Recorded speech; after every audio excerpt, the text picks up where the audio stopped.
Welcome, ladies and gentlemen, to my new video where we are going to go over my top 5 tips I think every single Samira player needs to know. Now, if you're new to my channel, my name is Elo Fit. I do educational content, do tips videos, guide videos, and I also stream over on Twitch. I'm going to put a link to that on my pinned comment. So, my goal behind this video is to give you a better understanding of the champion of Samira, as well as to give you a better understanding of the game as a whole and how you should look to approach team fighting and laning. So, with all that out of the way, let's jump into tip number 1.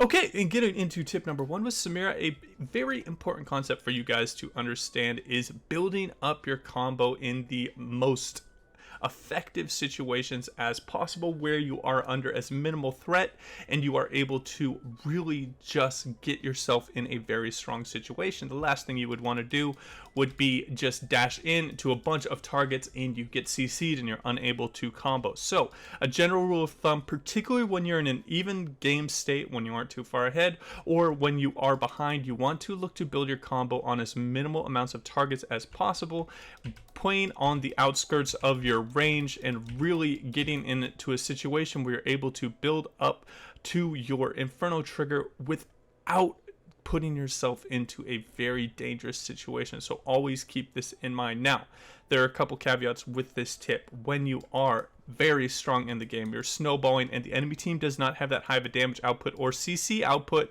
particularly if they have like a lot of tanks that are looking to focus someone else and not you, it is going to be extremely good to just be right in the thick of things, causing chaos in what is going on. But as a general rule of thumb, the safest way to play out team fights and even the lane phase in the bottom is by putting yourself in as little threat as possible, playing on the outskirts of your range and really looking to build the combo on a singular target. It's all about managing the effective amount of damage that the enemy team can put into you and getting as much damage as you can throw out at the enemy, effectively winning trades, increasing your CS numbers, and your ability to really snowball a lane can be heavily affected by how you're taking these trades in the bottom lane. And that will wrap up tip number 1 for Samira.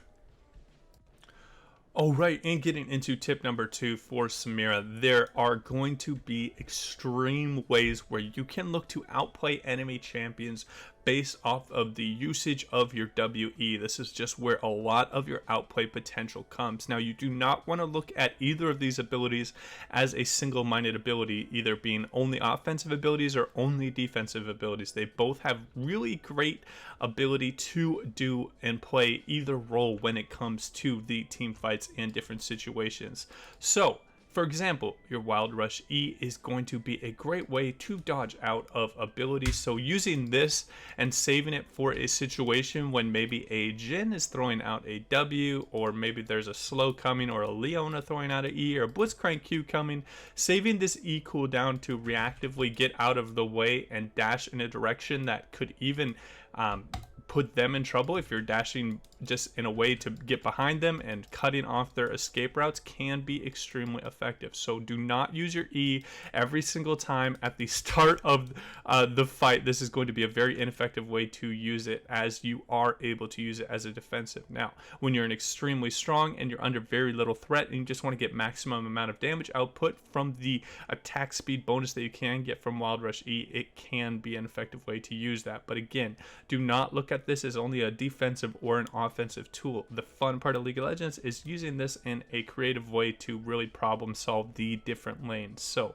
hope I am going to change your mind a little bit with these abilities. Now, next up with Blade Whirl, it is a very obviously defensive ability, but there are also a lot of offensive capabilities. What I mean by that is saving your W for a situation where you are able to stop a CC from coming in, maybe stop an Ashe arrow or stop a Jhin W from coming in, locking you down. This is going to be extremely important. You can use this at 100% HP. It doesn't matter. You don't have to save it for that really big spot where you just need to live a little bit longer or to run away and get out of a dangerous situation. Always look to use these two in different creative ways, and you will learn more from your mistakes, obviously, than when you do extremely well with them. So experiment with these two abilities and where you can optimize their usage for different kills in different situations, and you are going to get exponentially better at this champion the better that you use these two abilities, because there is so much outplay potential built into Samira's kit. And that will wrap up tip number 2. Alright, and getting into tip number 3. This is going to be a little bit of a more basic tip, but I think it's going to be highly effective, particularly for those people in really low elo. If you're playing from anywhere from iron to gold or iron to platinum, I think that this can be quite an effective trap you can look to set up on enemies. Now, in general, in lower elos, when you are harassing enemies and you are running away from them right after harassing, they are going to look to return and really try and trade back on you. So how you look to take advantage of this is by walking up to your max auto attack range, run back, and when they look to chase you down, your Q. Now, the more you can do that, the more you can bait them into this trading pattern of really building up your combo, is when you can look to turn on them with the crazy power that comes out of your ultimate. So always look for this really basic trading pattern. It's going to do a couple things. It's going to lure them deeper down the lane so you have more time to do damage before they can get to the tower, as well as it's going to increase your overall accuracy with your Q. Because they really want to trade back at you, they're most likely going to be running in a extremely straight line looking to cut off your escape pattern, so it's going to give you a very easy Q to hit them back. Now, another thing you can look to do with this trading pattern is by doing it in a way where they are going to be running not near their minions, so your Q is not going to be blocked by any minions. So again, you want to auto max range and Q when walking away and punish their ability to trade back on you. This is going to be just a really effective way to pay the lane again in some of those lower elos, and looking to turn with your E and W in different situations. It would be highly effective if you communicated this type of trading pattern to your support so they can play along with you, looking to retreat constantly and trap the enemy into being overconfident.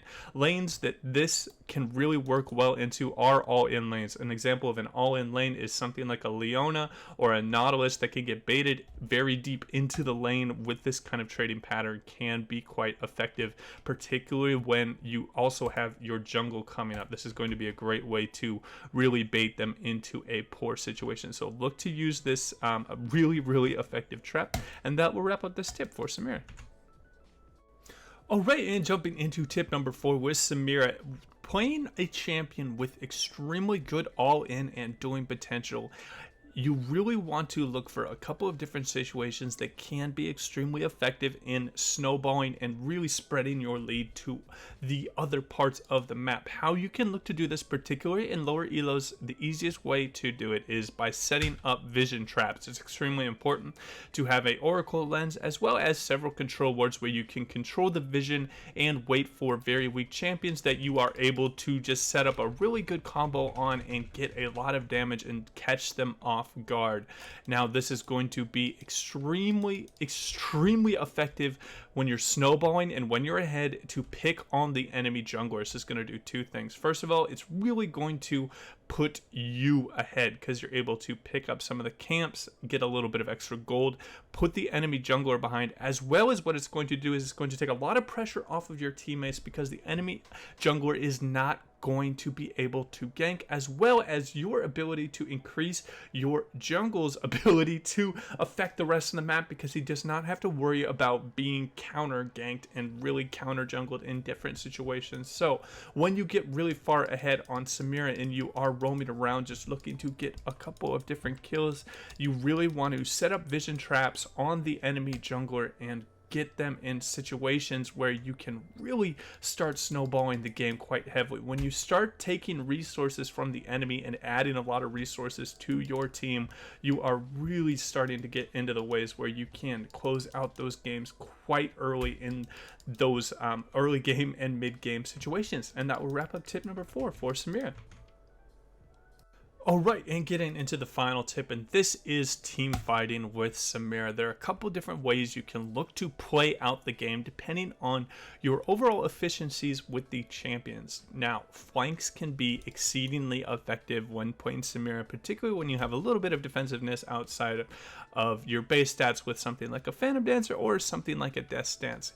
Being able to stack up your passive on enemies in a situation where you do not have too many targets focusing you is going to be the really big key when playing this. So whether it's letting the two teams engage while sitting on a flank with the vision traps, and then going on a very unsuspecting backliner and building up your combo in this matter, and then doing a really big flank where you're able to get off a huge ult, can be an extremely effective way to play the team fight. But when very far ahead, or when you have a team that is already stronger than the enemy team, just doing a front to back team fight isn't the worst thing in the world, because you do still have a pretty good front to back team fight. So it really is overall reading the different situations and what is going on. If they are heavily focusing you and really just targeting you every single team fight, it can be effective to just wait in the flank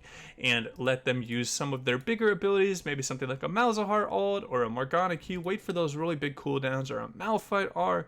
Wait for those cooldowns to be used, and then going in and really getting a lot of damage down on the enemies. And just coming from unexpected angles can be quite effective in those situations. So again, play to your strengths, play to what you know, and you are going to be doing extremely well with Samira. Now, she has gotten a little bit of nerfs. She's not as crazy as she was on the PTR, but I still think that she is quite an effective champion when used in the right way. It's just going to take a little bit longer to learn her. Now, that's going to wrap up my 5 tips, guys. If you have any questions for me, you can hit me up in the comments, as well as I'm going to put a link to my Discord in the comments down below. As always, guys, take it easy.